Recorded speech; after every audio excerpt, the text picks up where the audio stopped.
नमस्ते गुरुजी। नमस्ते डॉक्टर सत्यनारायण जी। बोलिए सर जी। नमस्ते। महाज्ञानी आपका स्वागत है construction material hub treasure house for the Bibi Nagar Telangana. Bharat के जितने भी हमारे नागरिक हैं, भाई बहन बेटी बेटे हैं, जो भी घर बनाना चाहते हैं, उनके लिए मैं सोचा हूँ कि इस तरह से यहाँ एक मार्केट लगाया जाए जहाँ की आपको रेती से लेके सीमेंट तक, सरिया से लेके जितने भी आपके प्लम्बिंग आइटम्स हो, इलेक्ट्रिकल आइटम हो, सबों का यहाँ भंडार हो। लोग आएँ, सही कीमत पर सही माल लेके जाएं। तो बताइए, इस धर्म स्थल पर क्या चर्चा किया जाए, क्या पूछना चाहते हैं? आप सुबह सुबह एक गाना सुना लिया, मन का भजन, मन का दर्पण कहलाए। देखिए, मन तोरा दर्पण कहलाए, सही है, सही उसका अर्थ बताइए। देखिए, मन तोरा मन दर्पण कहलाए। प्राणी अपने प्रभु से पूछे, किस विधि पाऊँ तोहे। प्रभु कहे तू मन को पाले, पा जाएगा मोहे, तोरा मन दर्पण कहलाए। डॉक्टर सत्यनारायण, आप जानते हैं कि मैं एक वैज्ञानिक हूँ, मैं पाखंडी नहीं हूँ, मैं दिग्भ्रमित नहीं हूँ, मैं बुद्ध का शिष्य हूँ, मैं एक भौतिकी शास्त्र का विद्वान हूँ।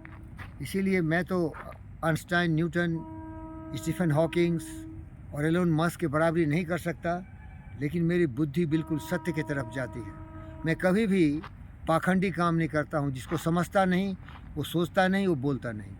लेकिन जब मैं वेस्टर्न और ईस्टर्न सारे ज्ञान की किताबों को पढ़ा और बुद्ध के विचारों को देखा, कबीरदास के विचारों को देखा, तो मैं इस सत्य को समझ गया कि मनुष्य की जो सबसे बड़ी शक्ति है उसकी बुद्धि है। बार बार हम चर्चा करते हैं, mind is the master power that moulds and makes. Mind is the master power that molds and makes, and man is mind. And evermore, he takes the tools of thought, shaping what he wills, brings forth 1,000 joys and 1,000 ills. Man thinks in secret came to pass. The environment is the looking glass. The world is your kaleidoscope. And ever moving various colors which you find in your mind is reflections of your inner thinking. इसका हिंदी रूपांतर इस तरह से है कि मनुष्य की सबसे बड़ी शक्ति, सबसे बड़ी देवता, सबसे बड़ा भगवान, सबसे बड़ा अल्लाह उसकी बुद्धि है। लेकिन अगर बुद्धि को सही ढंग से वो इस्तेमाल करे, मीन्स सोचना दो तरह के होते हैं, नकारात्मक सोच और सकारात्मक सोच। अगर वो सकारात्मक सोच सोचता है तो दुनिया के सत्य को समझ सकता है। तो ये जो आप भजन सुने हैं, प्राणी अपने प्रभु से पूछे, किस विधि पाऊँ तोहे। जो भक्त हैं वो प्रभु से पूछ रहा है कि हे प्रभु, मैं आपका दर्शन कैसे करूं। प्रभु कहे तू मन को पाले, पा जाएगा मोहे। तो जो प्रभु है वो बोलता है कि मैं तो तुम्हारा मस्तिष्क हूँ, मैं तो थोड़ा बुद्धि हूँ। तूने कभी बुद्धि का सहारा नहीं किया।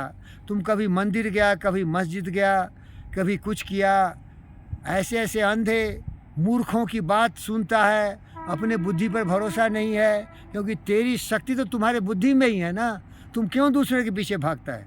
इसका प्रमाण है कि जब गौतम सिद्धार्थ बुद्ध सत्य की तलाश में निकले थे तो हर जगह जाते थे, जहाँ जहाँ जाते थे, जहाँ सुनते थे कुछ ज्ञानी लोग रहते हैं, लेकिन पता लगा ये भ्रष्ट है, क्योंकि वो खुद बहुत बुद्धिमान थे। वो लगा ये सब झूठा है। मोह को कहाँ ढूंढे बंदे, मैं तो तेरे पास में। ना मंदिर में, ना मस्जिद में, ना काबे कैलाश में, ना मैं जप में, ना मैं तप में, ना मैं व्रत उपास में, ना मैं गहम गुफा में बसता, ना मैं अंधविश्वास में। खोजी हूँ तो तुरंत मिली हूँ पल भर की तलाश में। मैं तो हूँ बंदे सोच और विचार में। तो प्यारे दोस्तों, ये भजन का यही सारांश है कि हर व्यक्ति में वो क्षमता है, वो शक्ति है, जो शक्ति है उसकी बुद्धि की शक्ति, मस्तिष्क की शक्ति, उसका सकारात्मक रूप से प्रयोग करे। और इस प्रयोग को लोगों ने विभिन्न रूपों में लिखा है। बुद्ध का 8 ज्ञान है। सच्चा सोचो, सच्चा बोलो, सच्चे सज्म करो, सच्चे व्यवहार करो, सच्चे प्रयास करो, सच्चे रूप से जीव का अर्जन करो, और ध्यान लगाओ, ध्यान लगाओ, ध्यान लगाओ, ध्यान लगाओ, ज्ञान लगाओ, जिसे अंग्रेजी में आप बहुत बार सुना है, मेडिटेशन। क्या बोलते हैं? मेडिटेशन। किसी भी सत्य को समझना है तो ध्यान लगाओ। जब देखा न्यूटन ने कि एक सेब गिर रहा है तो सबके लिए तो सरल था, गिरता है भाई, लेकिन वो सोचना शुरू किया क्यों गिर रहा है, क्योंकि उसे ज्ञान था ये पृथ्वी आकाश में एक पिंड की तरह घूम रही है, तो ये कहीं क्यों नहीं विलीन हो गया, फिर लौट के क्यों आ गया। तो सोचते सोचते उसने गुरुत्वाकर्षण का आविष्कार किया। था ये डिस्कवरी किया था तो ऑलरेडी दुनिया में सब कुछ है। सकल पदार्थ यही जग माही, कर्महीन बिन सोचन माही। कुछ नहीं आता, बिना सोचने से कुछ नहीं होता है। तो हर व्यक्ति को समझना चाहिए कि मंदिर, मस्जिद, चर्च ये सब जाओ, अगर वहाँ भी बैठ के सोचते हो तो कोई बुरी बात नहीं है, लेकिन वहाँ कुछ नहीं।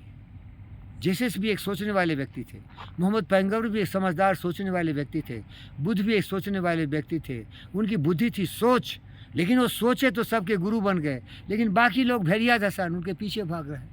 और सोच हमारा नकारात्मक हो सकता है, सकारात्मक हो सकता है। तो अगर सही सोचते हैं तो किसी को भी आप करेक्शन कर सकते हो, इतनी क्षमता है मनुष्य में। मैं तो अंग्रेजी का विद्वान हूँ भाई। एक मेरी बहन बहुत बड़ी एक कविता लिख दी, poem my wage. I bargain with life for a penny and life would pay no more, however begged in the evening when I counted my scanty store. Life is just an employer, gives you what you ask. But once you have set the wage, you must bear the task. I worked for a menial hire only to learn dismayed. Whatever wage I could have asked of life to paid. तुम्हारी बुद्धि में इतनी ताकत है कि वो कुछ भी दे सकती है। एलोन मस्क दुनिया का सबसे रिचेस्ट मैन हो गया। 350 बिलियन वाला कोई नहीं था। पर मंथ का सैलरी उसका 55 बिलियन है। क्यों? दिमाग का इस्तेमाल।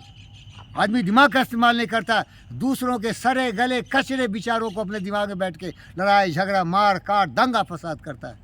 पुतिन को देखो, सबसे घटिया इंसान, लड़ रहा है, अधिपत्य जमाना चाहता है। जी जिंग जोंग जोंग पैंग पैंग पोंग। जेलेंस्की को देखो, जो बाइडेन को देखो, जाते जाते क्या करवा रहा है, उल्टा पुल्टा काम करवा रहा है। दुनिया में पद पोजीशन से किसी की महानता नहीं है, उसका सोच है फकीर होने से। मन लागा मेरा यार फकीरी में। देखो बुद्ध फकीर थे, इसीलिए मैं फकीर हूँ। मेरा नाम क्या है? पंडित। जो सत्य को समझने की कोशिश करता है, जो ब्रह्म ज्ञानी बनने की चेष्टा करता है, जो सचमुच ब्राह्मण है, ब्राह्मण जाति से नहीं ज्ञान से, जो फकीर है, बुद्ध का प्रतिरूप है।